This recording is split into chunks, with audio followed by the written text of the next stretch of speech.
रात की तारीकी दुबई के महंगे तरीन होटल में गहरे साए बुन रही थी। रोशनियों से जगमगाते कमरे में जहां दीवारों पर कीमती आर्ट लटक रहे थे और मेजों पर सुनहरी शराब के जाम चमक रहे थे, वो सब कुछ हो रहा था जो क्रिकेट के नाम पर धब्बा था।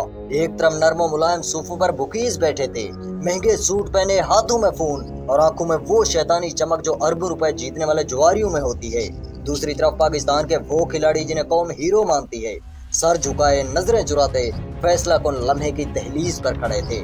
मजहर मजीद, वही शख्स जिसका नाम क्रिकेट की तारीख में एक मकरूह सबक बन चुका है, उनके सामने मुस्कुराता हुआ कह रहा है, ये बस एक नो बॉल है, सिर्फ एक छोटा सा लम्हा, किसी को कुछ मालूम नहीं होगा और तुम्हारी जेबें नोटों से भरी होंगी। मोहम्मद आमिर की आंखों में एक पल के लिए शकूक उभरे, मगर लम्हा भर में वो शकूक कहीं हवा हो गए। सलमान बट, जो उस वक्त पाकिस्तान क्रिकेट टीम का कप्तान था, उसने एक गहरी सांस ली, जैसे अपनी तकदीर का फैसला कर चुका हो। मोहम्मद आसिफ, तजुर्बाकार मगर मुतनाज़े, पहले ही इस खेल में माहिर था। ये सब एक खेल था जो स्टेडियम में खेलने से पहले किसी और मैदान में जीता जा चुका था, जहां असूल नहीं बल्कि कीमत लगती थी, जहां इज्जत नीलाम होती थी और जहां मुल्क से ज्यादा अहमियत पैसे की होती थी। लॉर्ड्स के तारीखी मैदान में जहां sir Vivian Richard, Imran Khan और डॉन ब्रैडमैन जैसे अजीम खिलाड़ियों ने अपनी सलाहियतों की चमक बिखेरी थी, अब धोखा दही का तमाशा होने वाला था। मोहम्मद आमिर, जो अपने कैरियर के उरूज पर था, लंबी सांस लेकर गेंद पकड़ता है, वो तेजी से भागता है,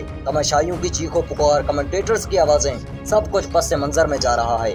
और फिर अचानक एक गैर मामूली लंबा कदम, क्रीज से बाहर निकलकर फेंकी गई गेंद और अंपायर का हाथ बुलंद, नो बॉल। ये वो लम्हा था जब पाकिस्तान क्रिकेट का दिल टूट चुका था, मगर तमाशाइयों को अभी मालूम नहीं था कि ये सब एक कहानी का हिस्सा है, एक सौदा था जो पहले ही तय हो चुका था।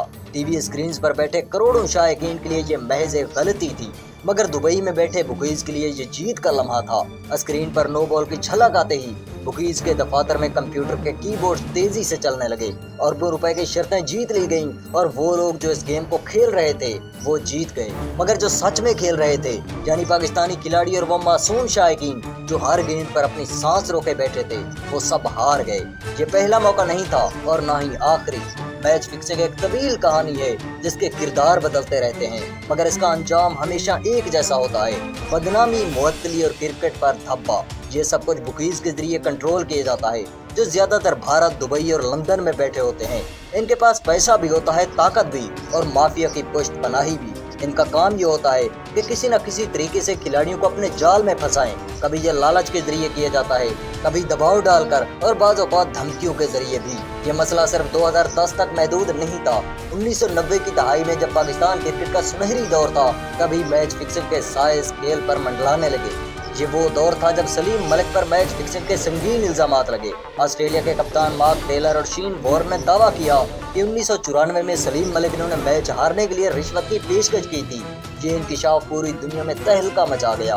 बाद में वसीम अकरम, वकार यूनुस, इंजमामुल हक और मुश्ताक अहमद पर भी इल्जामात लगे। पाकिस्तान क्रिकेट बोर्ड पीसीबी ने जस्टिस कयूम की सरबराही में एक इंक्वायरी कमीशन बनाया, जिसने 2 साल तक तहकीकात की। इस रिपोर्ट में सलीम मलिक और अताउर रहमान पर ताहयात पाबंदी लगा दी गई, जबकि वसीम अकरम, वकार यूनुस, इंजमामुल हक और दूसरे खिलाड़ियों पर जुर्माने और वार्निंग जायद की गई।